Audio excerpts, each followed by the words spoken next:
No primeiro dia de trabalho como faxineira em um luxuoso centro empresarial, Vera entrou no andar errado por engano. Assustada, tentou sair sem ser vista, mas ao ouvir uma conversa entre o chefe mais poderoso da empresa e sua esposa, ela congelou. O que escutou naquele escritório mudou sua vida para sempre. Bem-vindos. Aqui é o Léo, do canal Recanto das Histórias, com mais uma nova história. Antes de começarmos, escrevam nos comentários de onde estão nos assistindo.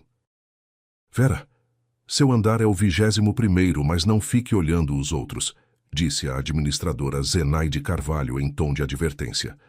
Lá no 22º ficam as pessoas do setor de investimentos, gente de alto escalão, diretores. A gente não tem permissão para entrar ali.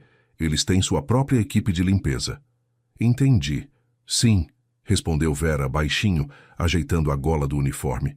21º. Entendi. Vai pegar o carrinho no depósito. E mais uma coisa, Vera. Você precisa usar o elevador de serviço. Aquele da direita. A administradora olhou para ela com ar avaliador. Esse trabalho deve ter parecido uma sorte quando você assinou o contrato. Bom, vamos ver o que você vai dizer no final do dia. A área lá é enorme. Não tenho medo de trabalho pesado, respondeu Vera com calma. E obrigada por confiarem em mim. Pode ir. Zenaide fez um gesto com a mão. E lembre-se, você não deve ser vista nem ouvida. Você é uma sombra. Vera assentiu. Pegou o carrinho pesado com baldes e produtos de limpeza e o empurrou em direção aos elevadores. O coração batia um pouco mais rápido que o normal. Para ela, aquele emprego realmente parecia uma tábua de salvação. Depois de longos meses lavando pisos em corredores de shopping centers e trabalhando como auxiliar de enfermagem por uma miséria, o prestigiado centro empresarial prometia ao menos alguma estabilidade. Ela entrou na cabine do elevador de serviço e apertou o botão. As portas metálicas se fecharam silenciosamente. Na cabeça, ela repassava a lista de tarefas: divisórias de vidro, carpete, polimento de metais. O elevador parou suavemente. As portas se abriram. Vera empurrou o carrinho para o corredor, banhado pela luz de lâmpadas embutidas. "Onde fica o depósito aqui?" murmurou ela, olhando em volta. Zenaide tinha dito que era logo à esquerda no corredor. Vera virou para lá, tentando fazer com que as rodinhas do carrinho não rangessem no piso de madeira caro. O corredor parecia infinito. De repente, vozes baixas vieram de uma porta entreaberta de um escritório. Vera congelou, olhou automaticamente para a placa na parede e gelou. 22º andar. Holding de investimentos. "Meu Deus, eu me enganei", suspirou ela, e já ia virar o carrinho para correr de volta ao elevador, quando a conversa que vinha do escritório a fez parar no lugar. "O importante é que o velho não descubra nada antes da hora", disse uma voz masculina grave e autoritária. Nela havia uma frieza calculista de quem está acostumado a mandar em canteiros de obras. "Não vai descobrir", riu uma segunda voz, feminina, mais suave. "Ele confia demais nas pessoas, especialmente na família, e essa é a sua maior fraqueza. Tem certeza de que vamos conseguir transferir os ativos antes que ele acesse os arquivos?" perguntou o primeiro. "Faz-se se ele vir as planilhas reais dos projetos, Inês. Você precisa entender isso." "Se calma, Eduardo, tudo sob controle", respondeu a mulher. "Eu sou sua esposa e já preparei os relatórios que precisamos. Não vão encontrar nada de errado. E quanto àquele terreno? Ninguém vai fazer perguntas. Isso já está resolvido, Edu. Todo mundo vai receber sua parte e vai fechar os olhos, como sempre. O importante, repito, é manter o velho na ilusão de que a família se importa com o legado dele." Vera ficou parada no corredor, encostada na parede. Ela não entendia os detalhes das manobras financeiras deles, mas o tom de voz a calava até os ossos. "Eduardo e Inês Salgado. Então é o diretor e a esposa dele", pensou ela. "Tá, vamos. Estão nos esperando na sala de reuniões", disse o homem secamente. Em pânico, Vera empurrou o carrinho para um nicho onde havia vasos decorativos com palmeiras e se escondeu atrás deles. Um segundo depois, a porta do escritório se abriu. O homem e a mulher elegante, em roupas caras, saíram para o corredor e, sem nem olhar para o lado dela, foram em direção ao elevador da diretoria. Ninguém a notou. Uma pessoa comum teria suspirado de alívio, voltado correndo para o seu andar e esquecido daquela conversa ouvida por acaso. Mas para Vera a palavra família, dita com um sorriso tão cínico, cortou o coração. Toda a sua própria vida tinha sido construída sobre uma base de mentiras, encobertas por essa palavra tão bonita. Parada ali atrás da palmeira, num andar que não era o dela, ela de repente caiu no passado. As vozes das lembranças ressoaram tão nítidas como se estivessem acontecendo ali mesmo, naquele corredor.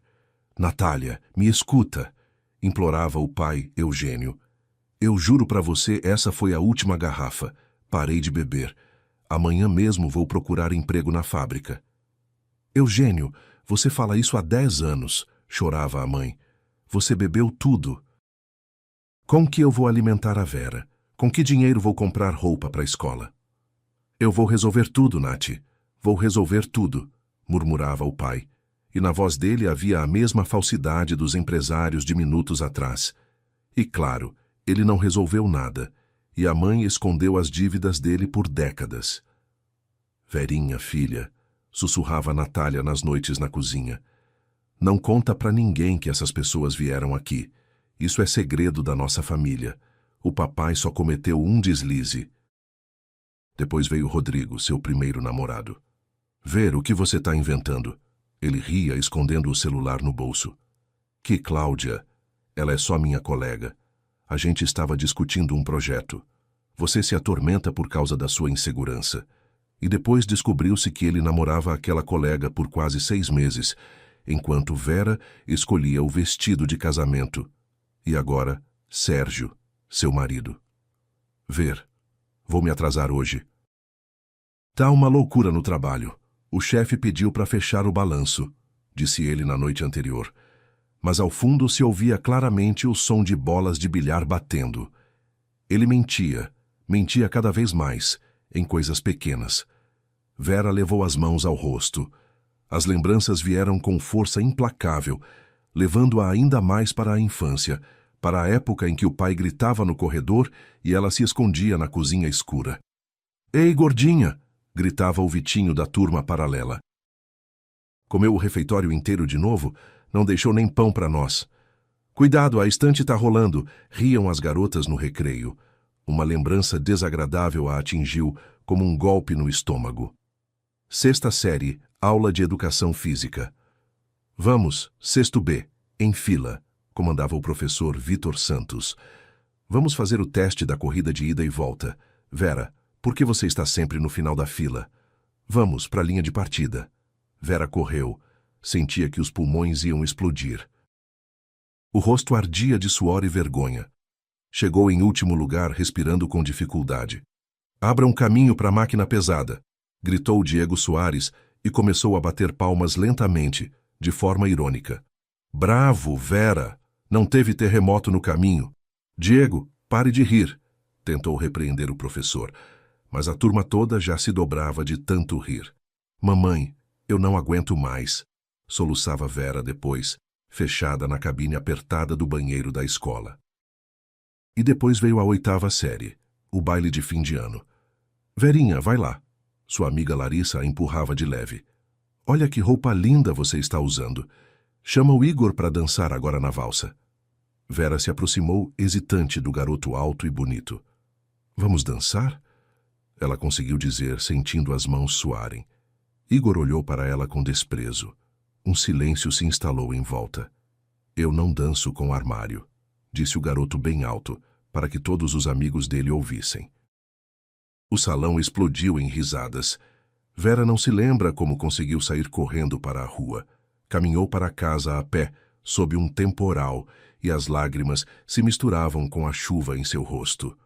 Como dói, pensou Vera agora, apertando o cabo do rodo. Depois daquela noite fatídica, ela parou de se olhar no espelho. Simplesmente existia, até a noite em que completou 17 anos. Mãe, chamou ela entrando no quarto. Natália estava sentada no chão, com fotos antigas da filha quando criança espalhadas na frente dela. Lágrimas corriam pelo rosto abatido. O que aconteceu? Por que você está chorando? Vera se assustou. Querida, soluçou a mãe, olha essa foto. Você tinha 5 anos aqui. Você era uma menina tão feliz, tão leve. E agora eu olho para você e entendo. A minha fraqueza, a nossa vida com seu pai. Nós te quebramos. Você se esconde do mundo por trás dessa dor. Me perdoa. Naquela noite algo dentro de Vera se rompeu. Ela entendeu que seu desespero não machucava só a ela mesma. Levanta, Verinha, gritava Larissa para ela na manhã seguinte, no campo da escola. Mais uma volta. Eu vou com você. Não consigo, Lari. Vou morrer agora. Vera mal conseguia respirar. Não vai morrer. Vamos, mexe essas pernas, pela sua mãe, por você mesma. 1 ano e meio de esforço diário, 30 quilos perdidos. Mas aquela garota gordinha não desapareceu. Simplesmente ficou guardada lá dentro. Era ela que sempre fazia Vera, em qualquer circunstância, defender quem estava sendo humilhado. Ao lembrar de Larissa, Vera sentiu lágrimas se formando nos cantos dos olhos. Larissa, sua amiga clara e bondosa, que morreu de câncer em poucos meses. Larissa estava na cama do hospital, magra como uma sombra. Eu tenho medo. Vai ficar tudo bem, chorava Vera, apertando a mão gelada da amiga. Os médicos dizem que tem chance. Não minta, a amiga sorriu fracamente. Eu sei que não vai ajudar. Escuta, o Gilberto não vai conseguir cuidar deles. Ele já desistiu. Gilberto era o pai dos filhos de Larissa. Ele precisa se recompor. Não, ele veio ontem. Uma lágrima escorreu pelo rosto da amiga e disse que não vai conseguir. Verinha, eu te peço, não deixa meus meninos irem para o orfanato. O Miguel, o Nicolas, eles são tão pequenos ainda. Me promete. Eu prometo. Depois do funeral, Vera voltou para casa com a cara fechada. Sérgio, precisamos conversar. Ela começou, olhando o marido nos olhos. O Gilberto assinou a renúncia. Os meninos vão ser levados para um abrigo. E o que você sugere? O marido se tensionou. Temos que ficar com eles. Você ficou louca? Sérgio explodiu. Filhos de outra pessoa? Vera, a gente já não tem problema suficiente? A gente mora num apartamento de 2 quartos. Com que dinheiro vamos criar eles? Não são filhos de outra pessoa. São filhos da minha amiga, posso dizer que é como uma irmã. Eu prometi a ela. Eu não vou conseguir. E eu não topei com isso. Eles só vão destruir nossa vida. Deixa o Estado cuidar deles. Passaram-se meses de discussões e lágrimas até que, num dia chuvoso, Sérgio foi buscar Vera no abrigo, onde ela ia visitar os gêmeos todos os fins de semana. Ei, Sérgio, a diretora se surpreendeu. Entre. Sua esposa está agora na sala de jogos. Sérgio parou na porta. No tapete estava sentada Vera, e ao lado dela, encostados nos 2 lados, estavam Miguel e Nicolas. Eles se seguravam firme pelas mãos, como se temessem que, se soltassem, o mundo desabaria de vez. Tia perguntou Miguel baixinho, olhando para ela com olhos enormes e assustados. Ninguém vai vir nos buscar? O papai nos abandonou. Não, meu querido. Vera abraçou os 2, escondendo as lágrimas nas cabeças deles. Ninguém abandonou vocês. Olha, eu estou aqui. Nicolas ergueu o olhar e viu Sérgio na porta. O homem ficou parado, pálido, olhando para aquelas 2 crianças destroçadas pela dor. Algo se moveu na sua alma calculista, e à noite em casa, o marido, sem dizer nada, colocou na frente dela uma pasta com os documentos de adoção. Preenche, amanhã levamos para o conselho tutelar. Desde então, eles tiveram filhos. Por eles, Vera vendeu as joias da avó para pagar as dívidas do pai. Por eles, ela lavou pisos, lavou quintais, sonhou em ser arquiteta, mas há muito tempo se dissolveu na espuma de sabão e no cheiro de cloro. Ei, mulher, o que você está fazendo aqui? Uma voz brusca a tirou do abismo das lembranças. A técnica de limpeza piscou, confusa, e voltou à realidade. Diante dela estava um jovem segurança de terno, com um crachá no peito. Sou da limpeza, murmurou Vera, tirando o carrinho de trás da palmeira. Tô vendo que você não é do conselho de diretores, riu o segurança. Cadê seu crachá? Por que você está no 22º? Aqui o acesso é só com passe especial. Ai, me desculpe. Vera baixou os olhos. É meu primeiro dia. Me disseram para subir pro 21º, mas acho que eu me confundi. Me perdi. Tô procurando o depósito. O segurança a olhou com suspeita. Vai para o elevador. E não quero te ver aqui de novo. Seu andar é mais abaixo. Tudo bem, desculpe de novo. Descendo para o lugar certo, Vera sentia o corpo todo tremendo de tensão. A conversa que ouviu sobre algum velho não saía da cabeça. Mas naquele momento, ela precisava pensar no trabalho. As portas do elevador se abriram e ela se viu num corredor idêntico, só que com placas diferentes nas portas. Soluções de TI, departamento de marketing, contabilidade. Vindo em sua direção estava Zenaide. Vera, onde você andou? Já são 6h30, os escritórios fecham em 1h30 e você ainda não fez nada. Me desculpe. Não quero saber de desculpa, a administradora a interrompeu. Pega os produtos para vidro, vê essas divisórias. Vera olhou pelo corredor. As paredes dos escritórios eram todas de vidro e havia muitas. Vejo. Elas precisam brilhar tanto que o diretor-geral, se quiser, possa se barbear nelas. Nenhuma marca de dedo. Entendeu? Entendi, suspirou Vera. Depois. O carpete na área da recepção. Alguém derramou café ontem. Pega a mancha e a escova, tira na mão. Não vou te dar a máquina, você não sabe usar. Vai estragar o tecido. Tá bem, tiro na mão, concordou Vera, sentindo o cansaço já se acumulando dentro de si, embora o turno tivesse apenas começado. E os elevadores? O metal tem que brilhar. Usa a pasta número 3. Vai, Vera, anda. Se até às 8 da manhã uma lixeira sequer estiver cheia, você sai voando daqui no primeiro dia. O trabalho se mostrou muito difícil. Os 500 metros quadrados prometidos no contrato, na prática, se revelaram um labirinto infinito de escritórios. Oi? Uma voz feminina animada se fez ouvir. Vera, ajoelhada, tirando uma mancha de café do carpete bege, levantou a cabeça. Ao lado estava outra faxineira, uma mulher baixinha de rosto gentil.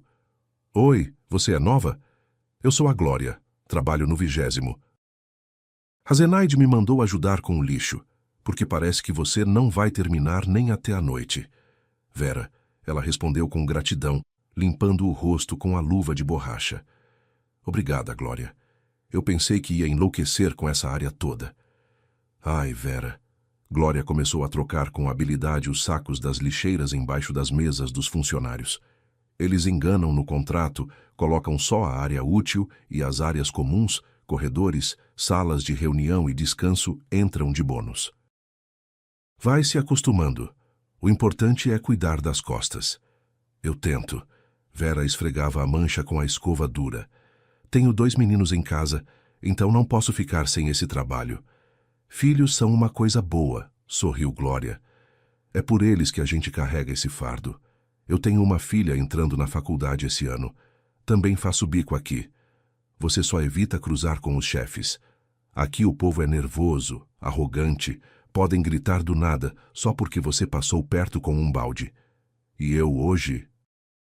Vera se conteve, lembrando do 22º andar. Já percebi isso. Pois é, fica quietinha, limpa, passa o pano e some pro depósito. No final do dia, as costas de Vera doíam como se a coluna tivesse se transformado em uma barra de ferro em brasa.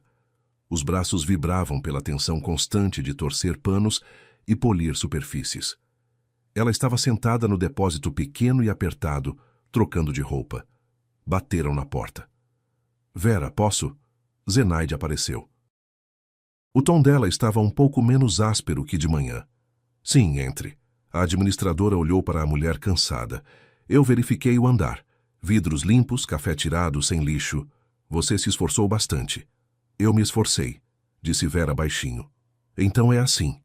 Zenaide suspirou e adicionou inesperadamente com um tom mais caloroso. Você tem raça. Se não fugir, a gente vai se entender bem. Mas saiba, amanhã é quarta. Você tem na escala a limpeza geral da cozinha. Vai ser mais pesado ainda. Não vou fugir. Vera sorriu fracamente. Eu realmente preciso desse emprego. Então, parabéns. Pode ir para casa, descansar.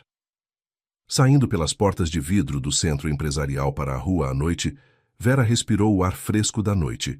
O celular vibrou na bolsa. Mãe, a voz alegre de Miguel soou no telefone. Você vem logo? Já estou indo, filho.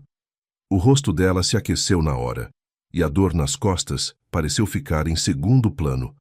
Já estou indo pro metrô. A gente fez o jantar com o Nicolas. O garoto se orgulhou. Bom, quase a gente. O papai cozinhou o macarrão e a gente cortou as salsichas e fez todas as tarefas de casa. Vocês são demais. Uma lágrima escorreu pelo rosto de Vera. Eu amo muito vocês. A gente também te ama, mãe. Estamos te esperando. Vera se despediu. Por um segundo, a conversa que ouviu por acaso voltou à mente. Ela ajustou a bolsa no ombro e caminhou com passo firme em direção ao metrô, pronta para entrar de novo na batalha por sua pequena felicidade. A noite passou relativamente bem, e Vera se pegou pensando que sua vida finalmente ia se ajeitar. Até a tensão na relação com o marido parecia menos aguda, e no dia seguinte, seu mundo frágil voltou a se quebrar. Uma ligação alarmante do professor responsável a pegou no meio do turno, fazendo-a deixar o carrinho com os baldes e sair correndo, pedindo permissão a uma Zenaide insatisfeita. A sala do diretor parecia sufocante, mesmo com a janela entreaberta. Vera estava sentada na pontinha da cadeira, nervosa como nunca. Na frente dela, com a cabeça baixa, estava Miguel. A bochecha direita dele estava ficando roxa. Vera, eu entendo a sua situação. A voz da diretora era seca. Mas briga dentro da escola não é admissível. Seu filho quebrou o nariz do Renato. Miguel, Vera se voltou para o filho. Por que você fez isso? Você sabe que com os punhos não se resolve nada. O garoto ergueu a cabeça bruscamente. Em seus olhos havia lágrimas furiosas, desesperadas. Ele começou primeiro, gritou o filho. Ele veio no recreio e na frente de todo mundo disse... Disse o quê? Vera estendeu a mão e cobriu o punho fechado dele com a sua. Ele disse que até o seu próprio pai te abandonou e que você não é de ninguém, menino de orfanato. Miguel soluçou e virou o rosto. Eu não sou menino de orfanato. Eu tenho mãe e pai. A diretora suspirou pesadamente e tirou os óculos. Vou falar com os pais do Renato. São palavras cruéis, mas o Miguel precisa aprender a se controlar. Parece que a adolescência começou cedo demais, e a senhora precisa dar mais atenção aos seus filhos. Eu dou atenção, respondeu Vera baixinho, mas com firmeza. E também trabalho para que eles tenham tudo. No caminho de volta para casa, eles caminharam em silêncio. Vera entendia. Quem briga não é um bandido, é uma criança ferida, traída desde o começo da vida. Em casa, as coisas não ficaram mais fáceis. Nicolas, diferente do irmão, não brigava. Ele simplesmente se fechava em si mesmo. E naquela mesma noite, Vera despertou com um som baixinho. Ela foi até a cozinha e viu Nicolas. Ele estava sentado no chão, abraçando os joelhos, chorando em silêncio. Nico. Vera se ajoelhou ao lado dele. O que aconteceu? Pesadelo de novo? Eu estou esquecendo como ela era, sussurrou ele, escondendo o rosto no ombro dela. Mãe, eu tento lembrar a voz dela no sonho, mas não consigo. Ela está sempre com você. Vera colocou a mão no peito dele, sentindo o coraçãozinho batendo. E eu estou com você. Nós não vamos a lugar nenhum. É verdade? E se vocês também nos entregarem? Como na 4ª série, lembra? Vera mordeu o lábio até doer. Aquele episódio ainda voltava com dor. Algum aluno mais velho criou um grupo na escola e postou fotos dos irmãos. Mãe, olha. Miguel chorava na época, estendendo o celular para ela. Debaixo da foto estava escrito órfãos e descartados, abandonados. Naquela época, Vera tremia literalmente. Ela lia aqueles comentários cruéis, e diante de seus olhos surgia a quadra de esportes da escola, a turma rindo e o grito: "Abra um caminho para a máquina pesada." Ela sabia como as palavras podiam humilhar. "Ninguém," ela dizia então, abraçando os dois filhos, "ninguém tem o direito de chamar vocês de abandonados. Vocês têm uma família, têm a mim." Depois de longas investigações na administração, os culpados foram encontrados, mas a dor permaneceu. E agora, sentada no chão da cozinha à noite, Vera repetiu novamente: "Eu nunca vou trair vocês, Nicholas, está ouvindo? Nunca." De manhã, Sérgio foi para a cozinha. Serviu-se de café, evitando olhar para a esposa. "Sérgio, precisamos pagar a luz até sexta", começou Vera, cansada, tirando da geladeira os restos do jantar de ontem para os filhos. "Você teve alguma entrevista essa semana?" "Estou procurando emprego", ele respondeu irritado. "Você acha que é fácil conseguir trabalho agora? Só oferecem migalhas." "Mas a gente não pode viver só do meu salário." Vera se virou. "Eu já peguei um bico de fim de semana. Lavo uniforme para restaurante, passo toalha de mesa. Já durmo só 4 horas." "Eu não pedi para você se matar de trabalhar", gritou Sérgio. "Foi sua escolha trazer para casa filhos de outras pessoas. Então pergunte isso para você mesma." Essas palavras feriram mais que um tapa. Vera ficou em silêncio, apertando os dentes. No dia seguinte, no trabalho do centro empresarial, tudo parecia diferente. Ali reinava o brilho, com perfume caro e cheiro de café fresco no ar. A grande estrela do prédio era o proprietário do holding, Eduardo Salgado. "Que homem!" sussurravam as funcionárias no corredor, enquanto Vera limpava os espelhos perto dos elevadores. Um exemplo de retidão. Ontem o jornal escreveu de novo sobre a família dele. A esposa é uma beldade, o filho é um aluno exemplar, negócios honestos e caridade. "Só que por algum motivo todo mundo se cala quando ele sobe para o andar", riu a outra. "Você viu a cara do diretor financeiro depois da reunião? Ai, o Eduardo mói qualquer um até virar pó." Vera escutava isso enquanto trabalhava metodicamente com o pano. Imagens perfeitas não existem. Ela sabia disso com certeza, e a confirmação não tardou a chegar. No meio da tarde, enquanto Vera limpava o saguão distante, viu um homem idoso. Ele estava sentado numa poltrona funda, completamente sozinho, apoiando as mãos numa bengala de madeira. O terno dele era limpo, mas bem fora de moda. De repente, a bengala escapou de seus dedos enfraquecidos e caiu no chão com um estrondo. "Deixe-me ajudar." Vera se aproximou e pegou a bengala. "Obrigado, querida."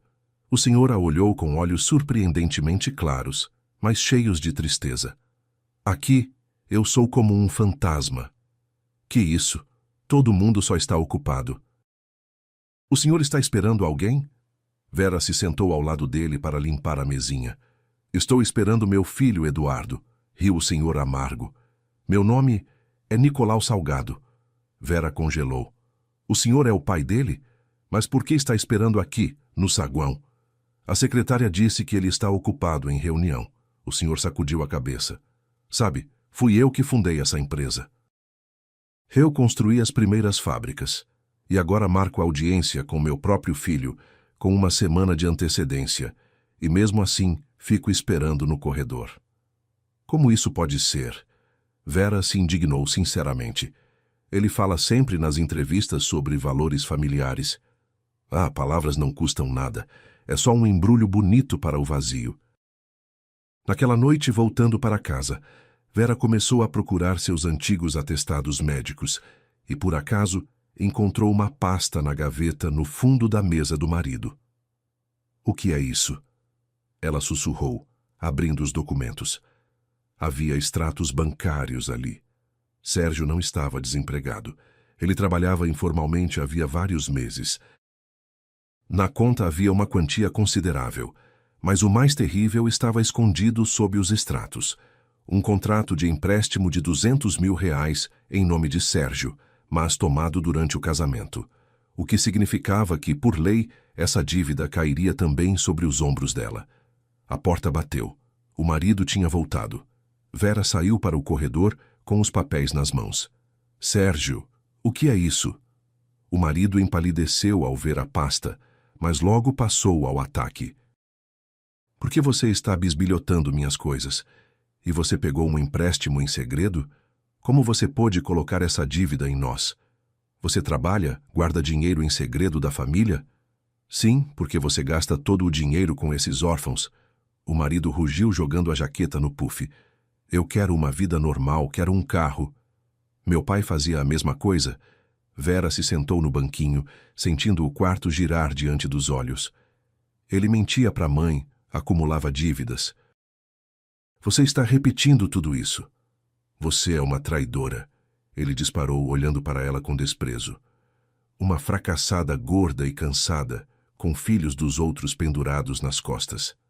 O marido pegou a bolsa e bateu a porta com tanta força que caiu o reboco do teto. Vera ficou sentada no escuro. A palavra fracassada queimava por dentro mais forte do que a consciência da enorme dívida. No dia seguinte, no trabalho, suas mãos não obedeciam. Vera limpava o chão no automático, mas o destino parecia ter decidido que as provações não eram suficientes. Todos parados. Uma voz áspera da chefe de segurança cortou o corredor. Vera se assustou e se ergueu. Ao lado estava uma funcionária bem vestida do setor de vendas, em prantos. Meu anel. Ele vale meio salário meu. Eu tirei ele no banheiro quando lavava as mãos, e agora não está mais lá. A segurança começou a revistar tudo em volta. A suspeita imediatamente caiu sobre a equipe técnica. Vera, bolsa na mesa, ordenou o segurança. Mas eu nem entrei lá hoje. Vera sentiu o rosto arder de vergonha. Dezenas de funcionários a observavam. Vira os bolsos e a gente revista o carrinho. A senhora está suspensa dessas áreas até a apuração, disse a chefe da segurança friamente. Vera abriu com dificuldade sua velha bolsa de couro sintético. Parecia que estava sendo despida diante daquela multidão zombeteira. Por que as pessoas suspeitam tão facilmente dos pobres? Por que a falta de dinheiro automaticamente faz de alguém um criminoso? O que está acontecendo? Uma voz grave e confiante ressoou. A multidão se abriu. Era Bruno Lavrato, chefe do departamento técnico do centro empresarial, um homem de olhos cinza penetrantes e cabelos grisalhos nas têmporas. Estamos procurando um anel, Bruno, verificando as faxineiras. Parem com esse circo. Bruno se aproximou de Vera e com firmeza mais suavidade fechou a bolsa dela. Eu conheço a Vera. Ela trabalha mais aqui do que todo o setor de vendas junto. Eu respondo por ela. Procurem em outro lugar. Mas começou, foi a dona do anel. A senhora tem carro? Bruno interrompeu. Procurou as chaves na bolsa hoje? Vá verificar dentro do carro. Uma hora depois, descobriu-se que o anel realmente tinha escorregado do dedo da moça quando ela pegava as chaves no carro. Ninguém pediu desculpas a Vera. Só Bruno se aproximou dela no intervalo e estendeu um copinho de café. Não fica pensando nisso, levanta a cabeça. Você é uma pessoa honesta, e isso se vê. Obrigada, Bruno, respondeu ela baixinho. A vida no centro empresarial continuava agitada. Vera encontrou novamente Nicolau. Imagina, Verinha, a voz do senhor estava cheia de indignação. Eu por acaso ouvi uma conversa do Eduardo com os advogados. Ele vai transferir todos os ativos principais para a esposa atual e o filho dela do primeiro casamento. E a filha dele de verdade. Vera se surpreendeu, já tendo escutado que Eduardo tinha 2 filhos. Luísa, ele a apagou da vida. Tem vergonha dela, entende? Diz que ela não corresponde à imagem da empresa. A Luizinha trabalha lá mesmo, no setor de análise, mas com outro sobrenome, como uma gerente comum. Essas palavras amargas penetraram profundamente na alma de Vera. E agora, limpando as divisórias de vidro, levando o lixo, ela involuntariamente observava as funcionárias, tentando adivinhar qual delas era a filha rejeitada do diretor. Não precisou esperar muito por uma resposta. Logo, Vera conheceu essa Luísa pessoalmente. A moça costumava ficar até tarde no trabalho, quando os escritórios já estavam vazios. Ela era corpulenta, encurvada, usava blusas folgadas e cinzentas e escondia os olhos atrás de lentes grossas de óculos. Numa noite limpando o corredor, Vera ouviu risadas saindo da sala de fumantes. Viu como a nossa Luísa estava comendo bolo no refeitório hoje? Ela devia correr na esteira em vez de comer doces. Pois é, a mais inteligente do setor, mas parece uma senhora de feira. Como é que mantém ela aqui? Replicava outra. Vera congelou. Essas palavras pareciam ecoar vozes do próprio passado dela. E quando os corredores ficaram vazios, ela entrou na sala de Luísa. A moça estava sentada diante do monitor, chorando em silêncio, secando as lágrimas com a manga. Luísa, você ouviu elas? Perguntou Vera suavemente, fechando a porta atrás de si. A moça empalideceu. Sim. Sabe, Vera, quando eu passo pelo corredor, parece que as pessoas primeiro veem meu peso, minha falta de jeito, e só depois me veem. Ninguém escuta meus relatórios. Todo mundo olha para os meus quadris. Meu próprio pai nem cumprimenta na frente das pessoas. Vera deixou o rodo de lado, se aproximou e sentou na cadeira ao lado. Eu entendo você melhor do que qualquer pessoa. É mesmo? Luísa a olhou com desconfiança. Quando eu tinha 12 anos, eu pesava 20 quilos a mais que o normal. A voz de Vera era baixa. Eu comia para esconder meu medo. Meu pai bebia. Em casa tinha briga. E na escola me chamavam de estante e rosquinha. Meu Deus, murmurou Luísa, os olhos enchendo de lágrimas de compaixão. Ai, como você superou isso? Um dia eu entendi que com minha vergonha eu estava matando minha mãe, e foi quando eu comecei a lutar. Mas sabe o que eu aprendi? Vera olhou direto nos olhos dela. O quê? Que o verdadeiro problema não era o meu peso, mas o fato de eu deixar que os outros definissem o meu valor. Você é uma analista incrível, Luísa. Você é inteligente, é boa. Mas eu não consigo perder peso. Já tentei. Você só precisa de apoio. Sozinha, claro. É mais difícil. Vamos fazer assim. Eu termino meu turno às 8 e a gente vai andar. Só andar no parque e depois a gente se matricula numa piscina. O que é isso? Você vai cuidar de mim? Por que isso? Porque eu sei o que é estar no fundo do poço. Eu quero te ajudar a sair, mas você precisa aprender a se respeitar, independente dos números na balança. Não por eles, por você mesma. Assim começaram suas noites. Vera, apesar do cansaço depois da limpeza e dos problemas em casa, caminhava com Luísa. Conversavam sobre livros, trabalho, planejavam o cardápio da semana. Olha, pode assar o frango em vez de fritar, dizia Vera, separando os recipientes, e colocar mais legumes. Eu preparo isso para os meus meninos. Passaram-se algumas semanas. Luísa, claro, não se tornou uma modelo magra, mas o corpo dela claramente foi se firmando. Mas a maior mudança acontecia por dentro. Ela comprou um terno bonito, na cor verde esmeralda, fez um corte de cabelo estiloso e parou de andar encurvada. Numa grande reunião, quando Eduardo Salgado repreendia o setor de vendas pela queda nos lucros, Luísa inesperadamente se levantou. Com licença, Eduardo. Sua voz era firme, calma. O problema não está no setor de vendas. O problema está na cadeia logística que o senhor aprovou no mês passado. Eu preparei uma análise. Um silêncio se instalou na sala. Eduardo olhava, atônito, para a filha transformada, que projetava gráficos na tela com confiança. Ela falou de forma brilhante. Os colegas que antes riam dela, agora estavam de boca aberta.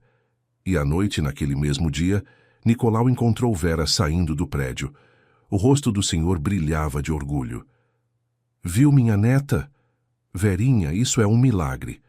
Calou a boca do conselho de administração inteiro. Ela só mostrou para eles quem ela realmente é. Vera sorriu. Nicolau se apoiou pesadamente na bengala e de repente ficou sério.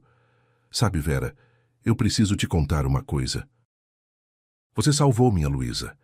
Então deve saber por que nossa família está tão destruída. Eles se sentaram num banco. Há muitos anos, quando os negócios estavam começando a crescer, a empresa de repente teve problemas com impostos. Começou o senhor em voz baixa. O Eduardo me convenceu de que, para salvar o negócio, era preciso transferir temporariamente o controle das ações para ele.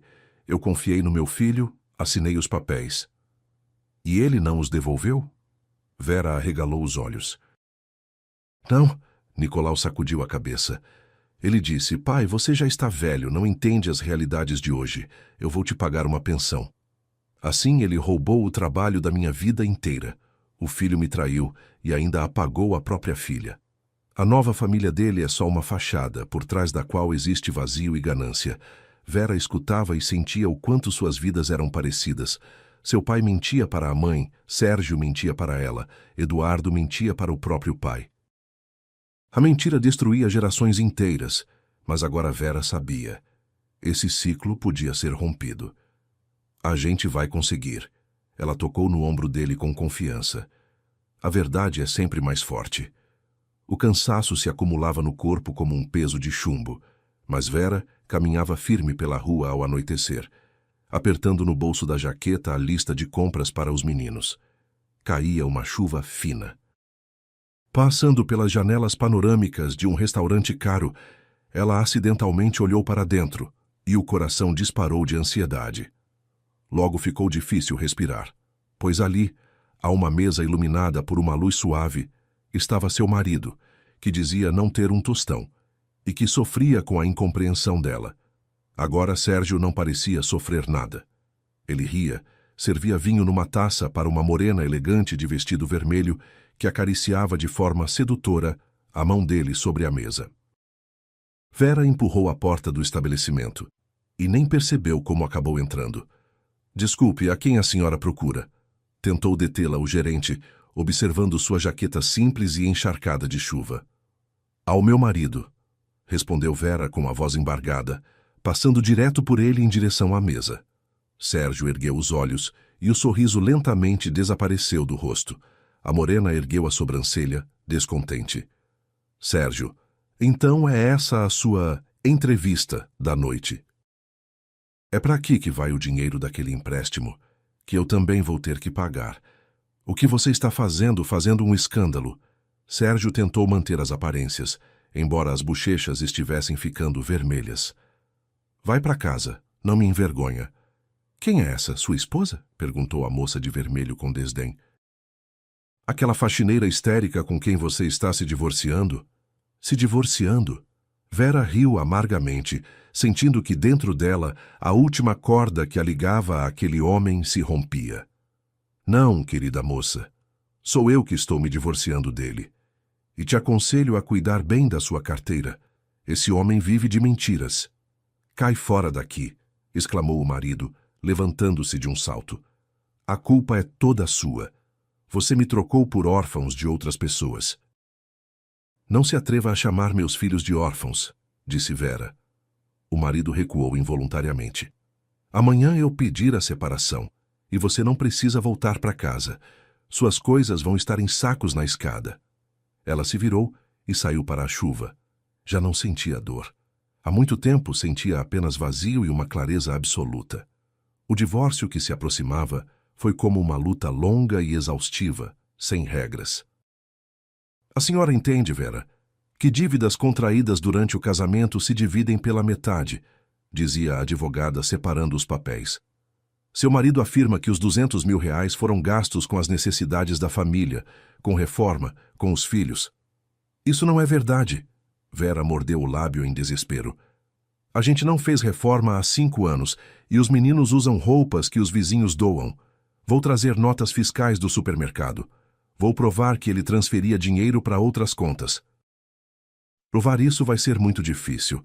Precisamos de extratos bancários, testemunhas, enumerou a advogada tirando os óculos. A senhora tem recursos para um processo longo? Vera baixou a cabeça. Não havia dinheiro. Só havia mãos calejadas e turnos noturnos. No dia seguinte, no centro empresarial, ela mal conseguia se manter em pé. Limpando os espelhos do saguão, nem percebeu que lágrimas começaram a rolar pelo rosto. Vera, soou uma voz calma ao lado dela. Ela secou o rosto às pressas com a manga do uniforme. Ao lado estava Bruno Lavrato, que a tinha salvado de ser demitida por causa do anel perdido. Me desculpe, entrou algo no meu olho. Ela tentou sorrir. Deixa essas desculpas para Zenaide. Bruno pegou suavemente o pano dela e colocou no carrinho. Vamos, Tenho um chá ótimo no meu escritório. Você precisa de uma pausa. No escritório dele, pequeno e cheio de plantas baixas, era acolhedor. Bruno serviu um chá quente e se sentou diante dela. Me conta, disse ele simplesmente. No tom dele não havia nem pena nem condescendência, só uma disposição calma para escutar. E Vera, sem nem esperar de si mesma, contou sobre os empréstimos, o restaurante, o tribunal, e que Sérgio ameaçava deixá-la na rua com os 2 filhos. Então é assim, Bruno bateu os dedos na mesa quando ela terminou. Eu tenho um amigo, um excelente investigador financeiro, agora trabalha de forma independente. Ele pode rastrear o movimento do dinheiro e provar ao tribunal para onde foram realmente os fundos. Mas eu não vou conseguir pagar pelos serviços dele. Vera apertou a xícara. Eu sou muito agradecida, mas... E quem falou em dinheiro? Ele a interrompeu. Você paga depois, se tiver como. Por agora, só me deixe te ajudar. Vera olhou para os olhos cinza dele.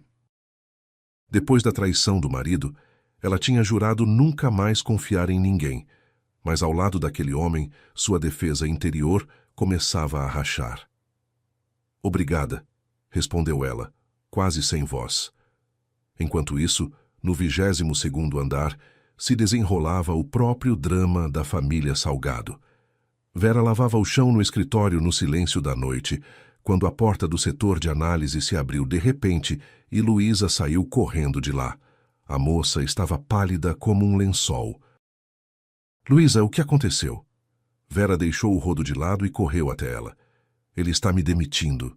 Luísa se encostou na divisória de vidro e foi escorregando lentamente até o chão. Meu próprio pai, sem explicação. Como assim demitindo? Você é a melhor analista do setor. Seus relatórios salvaram o último trimestre. Vera se sentou ao lado dela, direto no carpete. Ele me chamou há 10 minutos. Luísa soluçava, escondendo o rosto nas mãos. Disse, Luísa, estamos otimizando o quadro de funcionários. Seu setor passa a ser comandado pelo Maicon. Maicon? Esse é o filho da esposa dele do primeiro casamento? Aquele que nem terminou a faculdade? É esse mesmo. A esposa dele, a Inês, queria há tempos colocar o filhinho no meu lugar. Eles querem dominar o negócio completamente, e eu estou no caminho. Para o meu pai, eu sou apenas um nada. Eu nunca fui parte dessa família perfeita. Vera abraçou os ombros da moça, sentindo-a tremer. Calma, calma, isso não é o fim. A gente vai pensar em alguma coisa. No dia seguinte, Vera confirmou que Luísa estava certa. No refeitório dos funcionários, ela presenciou a conversa de 2 assessores de Eduardo Salgado. Eles bebiam café e, sem se importar com a presença da faxineira, discutiam a diretoria. Viu como o Eduardo ontem se agarrou na patroa dele à noite? Riu o primeiro. Ela faz ele transferir os ativos para as empresas de fachada dela. Vi sim. O velho está completamente cego. Acha que tem um casamento perfeito? Riu o segundo. E o Maicon ontem confundiu as planilhas de 2 projetos. Se continuar assim, a empresa vai quebrar até o final do ano. Pois é, o importante é que a gente consiga receber os nossos bônus antes. Depois que tudo vá para o inferno. Vera torceu o pano com repulsa. A fachada impecável da família Salgado estava se desmanchando, revelando um núcleo apodrecido de ganância e traição. Mas a verdadeira catástrofe estourou 3 dias depois. Vera. Luísa a encontrou no depósito. Os olhos da moça estavam loucos de pavor. O vovô desapareceu. Como assim desapareceu? Fui até o apartamento dele e tinha gente estranha lá. Segurança do meu pai. Disseram que o Nicolau foi internado para um tratamento de saúde e não pode falar com ninguém. O telefone está fora de área. Calma. Vera secou as mãos com a toalha. Ela tinha lutado por seus filhos, então sabia como agir em uma crise. Seu pai não levaria ele muito longe, porque precisa manter controle sobre a situação. O que a gente pode fazer? Ele tem influência em todo lugar. Calma. Eu tenho uma amiga que trabalha como atendente de emergência médica. Eles têm uma base de dados unificada com os asilos particulares. Me dá meia hora. E assim, depois de 2 horas ligando para uma dezena de clínicas, Vera encontrou uma pista. Asilo Porto Tranquilo, a 10 quilômetros daqui, informou ela a Luísa.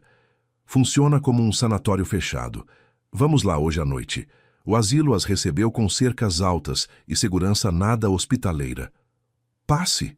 Perguntou o segurança com desdém. Eu sou a filha do Eduardo Salgado. Luísa deu um passo adiante e Vera percebeu que a moça nem se encurvava mais. Meses de trabalho sobre si mesma estavam dando resultado. E se o senhor não me deixar entrar agora mesmo para ver meu avô, eu vou chamar meu advogado. E amanhã esse asilo vai ser investigado pela promotoria por retenção ilegal de pessoa. O segurança ficou sem saber o que fazer. Depois ligou para alguém e abriu o portão contrariado. Eles encontraram Nicolau num quarto pequeno, estéril e limpo. Ele estava sentado junto à janela, olhando para a floresta que escurecia. E ao ver a neta, chorou. Luizinha, Verinha, vocês me acharam, meu vô. Luísa correu até ele, abraçando seus ombros magros.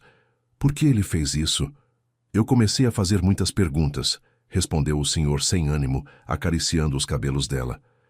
Descobri que o Eduardo estava transferindo tudo para a Inês.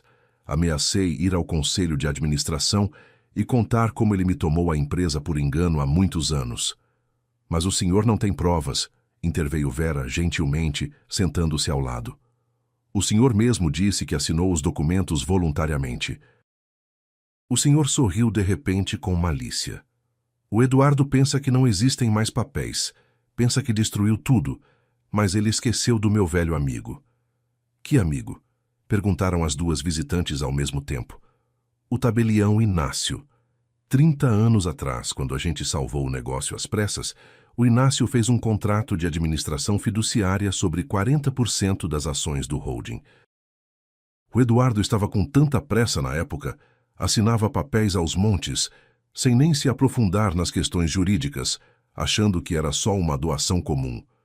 Mas havia uma cláusula bem clara.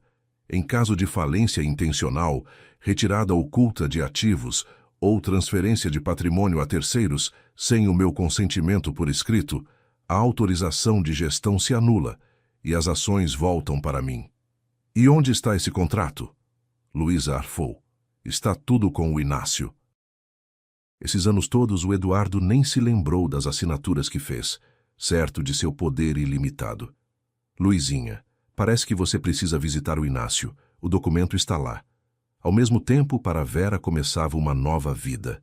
As conversas com Bruno, a luta de Luísa, seu próprio confronto com o marido. Tudo isso a levou à conclusão de que não dava para continuar para sempre na sombra. Ela lembrou de seu sonho de ser arquiteta. Construir do zero já era tarde demais, mas administrar o que já estava construído, por que não? Vera se matriculou em um curso noturno de arquitetura e, quando levou os livros pela primeira vez para a sala de descanso da equipe de limpeza, Zenaide só conseguiu bater palmas. Vera, você está em si aos 40 anos voltando para a escola? Pouco trabalho de chão para você? Pouco, respondeu Vera com calma, abrindo o caderno. Eu não vou ficar de rodo até a aposentadoria. Os colegas riam pelas costas, mas Vera não dava atenção. De dia polia elevadores, à noite corria para as aulas, e de madrugada, quando Miguel e Nicolas já estavam dormindo, ficava sentada na cozinha estudando planilhas complexas e normas de manutenção de edifícios. Numa noite, ela ficou até tarde no plantão do depósito do centro empresarial. Os olhos pesavam, as linhas do livro embaçavam. A porta rangeu baixinho, Bruno entrou. Nas mãos, trazia 2 copos de café e um saco de pães frescos. De novo estudando duro, ele colocou o café na frente dela. Tentando, mas esse capítulo sobre sistemas de ventilação é uma floresta escura. Não consigo entender esses desenhos. Bruno puxou uma cadeira, sentou-se ao lado e olhou para o livro. Vamos ver juntos. Olha aqui então. Esse é o sistema de insuflação e ele corre paralelo ao de exaustão. Ah, e como você sabe disso? Você é diretor, não engenheiro projetista. Bruno riu, olhando para as próprias mãos grandes e calejadas. Eu não sempre fiquei sentado num escritório. Sabe, eu cresci num orfanato e aos 19 anos comecei a trabalhar como carregador, carregando sacos de cimento por 12 horas por dia. Machuquei tanto as costas que fiquei um mês sem conseguir me levantar. Fiquei deitado, olhando para o teto. Foi aí que entendi. Se eu não começasse a trabalhar com a cabeça, ia apodrecer no depósito. E então estudei à noite, como você está fazendo agora. Então eu entendo muito bem como é para você. Vera o olhou com outros olhos. Por trás daquele terno rígido, escondia-se um homem que conhecia o preço de cada pedaço de pão. Um homem que conhecia a dor de verdade. Então, Vera, você é uma mulher extraordinariamente forte, concluiu Bruno baixinho. Eu te admiro desde o dia em que vi você se defender diante da segurança. Vera retirou a mão com cuidado. Foi assustador. Eu acabei de sair de um casamento onde fui traída todos os dias e não estou preparada. Eu não tenho pressa. Bruno sorriu suavemente e se afastou, respeitando os limites dela. Eu sei esperar. Então, vamos voltar para a ventilação? O outono trouxe uma tempestade para o centro empresarial. Os erros de Maicon levaram a uma catástrofe. Ele assinou um contrato desvantajoso de compra de materiais de construção a preços inflados, ignorando os avisos dos analistas. A empresa começou a perder milhões. Eduardo corria pelo 22º andar, gritando com os subordinados. Quem fez esse contrato? Maicon, respondeu timidamente o advogado. Mas a Inês disse para passar sem verificações. Um dia depois veio o golpe principal. A esposa de Eduardo não apareceu no escritório. Em vez disso, chegou um mensageiro com um pacote de documentos. Vera limpava a porta de vidro da sala de reuniões quando Eduardo saiu de lá, pálido. Ele se agarrava ao peito e logo todo o escritório fervilhava com a notícia. A Inês tinha transferido todos os ativos líquidos disponíveis para suas contas em paraísos fiscais e dado entrada no divórcio, deixando Eduardo com uma empresa naufragando e dívidas colossais com fornecedores. O homem por quem ele tinha traído o próprio pai e expulsado a própria filha o deixou sem nada. Antigos amigos e parceiros se afastaram no mesmo dia. O telefone de Eduardo ficou em silêncio. À noite daquele mesmo dia, Eduardo, abatido e parecendo 10 anos mais velho, desceu para o 20º andar onde Luísa trabalhava temporariamente. Ela não tinha sido demitida, apenas transferida para o arquivo. Luísa, filha, a voz do chefe poderoso estava diferente. Precisamos conversar. A moça ergueu os olhos do monitor. Estava com um terno elegante e rigoroso, as costas eretas, o olhar frio e seguro. Ao lado dela, junto às estantes, estava Vera, organizando pastas. Estou ouvindo, Eduardo, respondeu Luísa de forma equilibrada. A Inês, ela levou tudo. O Maicon destruiu a logística. Os bancos estão ameaçando falência. Me disseram que você avisou sobre os riscos há um mês. Luísa, me perdoa. Como eu fui cego. Você quer ajuda ou meu perdão? Luísa se levantou apoiando as mãos na mesa. Se for perdão, você veio no lugar errado. Vá perguntar ao avô que você prendeu naquele asilo. Se for ajuda. Ela tirou da gaveta da mesa uma pasta grossa e a jogou na frente do pai. Aqui está um plano de gestão de crise, passo a passo. Eu o elaborei há uma semana. Reestruturação de dívidas, troca de fornecedores e congelamento de 2 projetos. Isso vai salvar 60% do negócio. O que seus consultores caríssimos não conseguiram fazer. Eduardo olhou para ela com uma mistura de pavor e admiração. De repente entendeu que diante dele não estava o patinho feio do qual tinha vergonha, mas uma líder forte e brilhante. Um cisne que cresceu não graças a ele, mas a despeito dele. Eu vou assinar tudo, Luísa. Volte para a diretoria. Eu volto, mas nas minhas condições e com um documento sobre o qual você logo vai saber. Enquanto a filha salvava o império, Vera conquistava sua própria vitória. Ela passou nos exames finais. No dia em que recebeu o certificado, foi chamada ao Departamento de Recursos Humanos. Vera, a chefe do departamento, sorriu. O Bruno nos passou os resultados dos seus testes. Temos uma vaga abrindo para a administradora do 18º andar. Quer tentar? Vera saiu para o corredor apertando contra o peito um crachá novinho, no qual já não constava mais a palavra faxineira. Ela entrou num banheiro vazio, se olhou no espelho e chorou. Lembrou-se de cada provocação na escola, de cada noite sem dormir, esperando o marido voltar de madrugada, de cada humilhação diante dos seguranças, mas ela tinha sobrevivido. Porém, quando voltou para casa, a esperava uma surpresa desagradável. Na escada estava Sérgio. Ele estava maltrapilho com cheiro de bebida e tabaco barato. Verinha, ele deu um passo na direção dela, tentando parecer arrependido. Eu sinto tanta falta. O que você quer? Vera nem se surpreendeu e ao mesmo tempo bloqueava a porta do apartamento com o próprio corpo.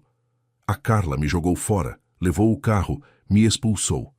Vera, eu entendi que amo de verdade só você. Vamos começar tudo de novo. Eu desisto da parte do apartamento.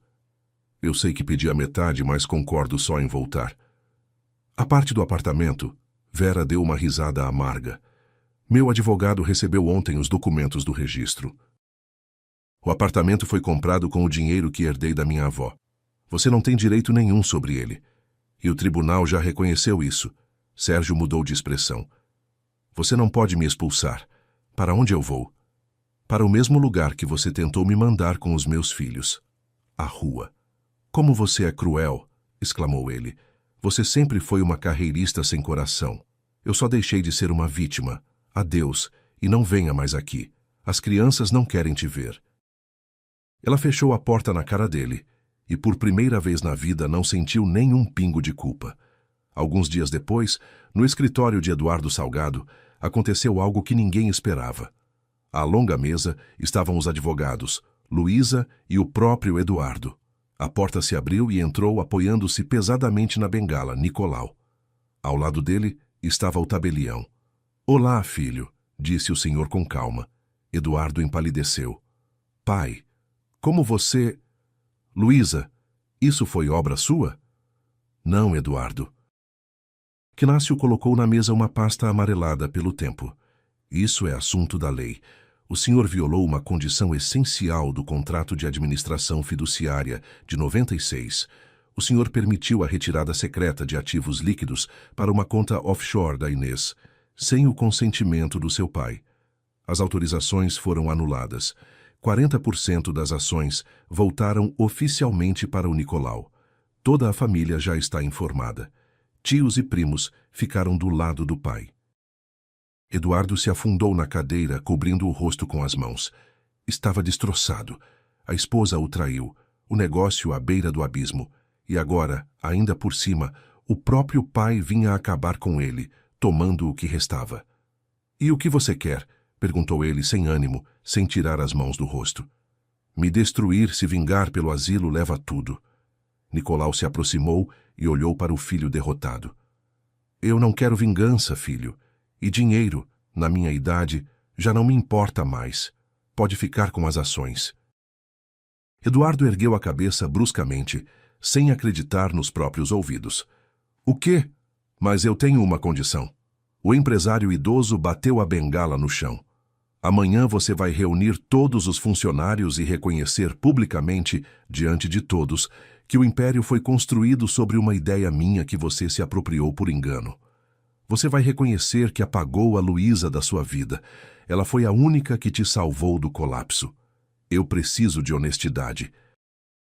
E essa exigência se tornou para o orgulhoso Eduardo um golpe mais duro que qualquer processo judicial.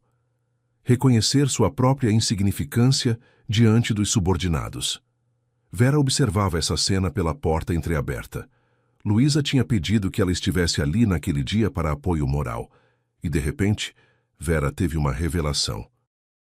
Durante toda a sua vida, escutando as promessas do pai bêbado, suportando as traições de Rodrigo, pagando pelas dívidas de Sérgio, ela inconscientemente esperava a mesma coisa. Não compensações, não dinheiro, mas honestidade e o reconhecimento da verdade. No dia seguinte, Eduardo cumpriu sua promessa. No enorme auditório não havia onde se enfiar. Eduardo estava em pé no palco, pálido, mas falava em voz alta direto ao microfone. Eu estava na beira de um abismo por causa do meu próprio orgulho e das minhas mentiras. Eu traí minha família, meu pai, tomando a empresa dele, minha filha, considerando-a indigna do meu nome. E hoje, diante de todos, eu peço perdão a eles. A partir de hoje, Luísa Salgado é nomeada vice-diretora-geral. Um murmúrio percorreu a sala. Alguns acharam que era uma jogada de marketing bem planejada, mas as ações seguintes provaram o contrário. Maicon deixou o prédio com suas coisas no mesmo dia. Nicolau recebeu um lugar de honra no conselho de administração. E no holding, parecia que era mais fácil respirar. Luísa, de quem antes riam no escritório, assumiu o comando com confiança. Em um mês, assinou novos acordos, recuperou a confiança dos bancos, uniu a equipe. O patinho feio abriu as alas brancas e se tornou inegavelmente um cisne. A primavera chegou com um sol radiante. O divórcio de Vera foi oficialmente concluído. Graças ao advogado de Bruno, o tribunal reconheceu as dívidas de Sérgio como obrigação pessoal dele, contraída por meio de fraude. Vera estava livre da dívida do marido. No trabalho, esperava um novo triunfo. A alta direção do centro empresarial, impressionada com seu ano de trabalho dedicado como administradora e o sucesso em todas as avaliações, ofereceu a ela o cargo de gerente de todo o setor de limpeza do complexo. Agora, ela tinha sob sua responsabilidade mais de 50 pessoas. Ela estava sentada em seu novo escritório iluminado quando bateram timidamente na porta. Entre. Na soleira estava uma mulher de cabelos grisalhos, com um casaco simples e gasto. Ela apertava nervosamente a alça da bolsa. Boa tarde. Me disseram que eu podia falar com a senhora sobre trabalho. Meu nome é Ana Paula. Tenho 59 anos e ninguém me contrata em lugar nenhum. Dizem que sou velha, lenta, mas eu preciso criar meu neto. Minha filha está doente. Vera olhou para ela e diante de seus olhos passou a própria vida, como ela mesma tinha ficado ali humilhada, pedindo uma chance para lavar aqueles corredores intermináveis. Sente-se. Vera sorriu, calorosamente. Eu não acho que idade seja um obstáculo. O importante é a responsabilidade. Vamos experimentar com você num setor mais leve. Lá tem pouco movimento. A senhora consegue começar amanhã? A mulher chorou ali mesmo, na cadeira. Muito obrigada mesmo. Vera a acompanhou até a porta e foi até a janela. À noite, o telefone tocou. Era Bruno. Vera, você não se importaria de subir até o 22º? Tem uma questão técnica sobre a área da recepção. Tudo bem, estou subindo. Ela entrou no elevador, aquele mesmo em que uma vez tinha se confundido. As portas se abriram. O 22º andar a recebeu com o silêncio do fim do expediente e a vista panorâmica do pôr do sol sobre a cidade. Junto à janela estava Bruno. Vera se aproximou. Então qual é o problema com a recepção? Perguntou ela em tom prático. Bruno se virou para ela e em seus olhos havia tanto calor e ternura que Vera ficou sem fôlego. Não tem problema nenhum com a recepção. O problema é comigo. Eu não consigo mais esconder o que sinto. Ele tomou as mãos dela. Há um ano você apareceu aqui, de uniforme cinza, assustada, mas tão indomável. Você tirou a Luísa do abismo, salvou seus filhos e venceu seus próprios medos. Mas sabe o que mais me fez admirar você? Vera o olhou em silêncio. Você abriu o coração para 2 crianças que não eram obrigatoriamente suas. Assumiu os filhos da sua amiga quando todo mundo virou as costas. Eu vi o amor que você tem pelo Miguel e pelo Nicolas, vi o quanto você lutou por eles. Foi aí que eu entendi o tamanho da mulher que estava diante de mim. A voz dele falhou por um instante. Vera, eu te amo e quero te pedir em casamento. Ela o olhou, e o medo que mantinha seu coração preso por longos meses pareceu se dissolver. Vera entendeu. Diante dela estava um homem com quem não era preciso fingir, não era preciso ser forte, não era preciso carregar tudo nos próprios ombros, mas podia simplesmente ser ela mesma e ser amada. Ela sorriu, e lágrimas de felicidade brilharam em seus olhos. Sabe, uma vez eu me confundi de andar e acabei caindo aqui completamente por acaso. E na época eu pensei que aquele era o pior dia da minha vida. Bruno segurou a respiração. Agora eu entendo que foi a melhor curva errada da minha vida. Vera se aproximou dele e enterrou o rosto em seu ombro firme. Eu também te amo. Meses depois eles se casaram. E o que mais surpreendeu Vera não foi a felicidade que encontrou ao lado de Bruno, mas a forma como ele abraçou Miguel e Nicolas desde o primeiro dia. Bruno nunca tentou substituir ninguém, apenas os amou. Ajudava nas tarefas da escola, assistia aos jogos dos meninos, preparava o café da manhã nos fins de semana e comemorava cada conquista deles, como se fossem seus próprios filhos. Pouco a pouco, Miguel e Nicolas deixaram de carregar o medo do abandono. Pela primeira vez na vida, sentiam que pertenciam a uma família de verdade. A casa, antes marcada por preocupações e incertezas, encheu-se de risadas, conversas à mesa e planos para o futuro. E então veio mais uma surpresa. Aos 40 anos, quando acreditava que a vida já tinha lhe entregue tudo o que podia, Vera começou a sentir um cansaço diferente.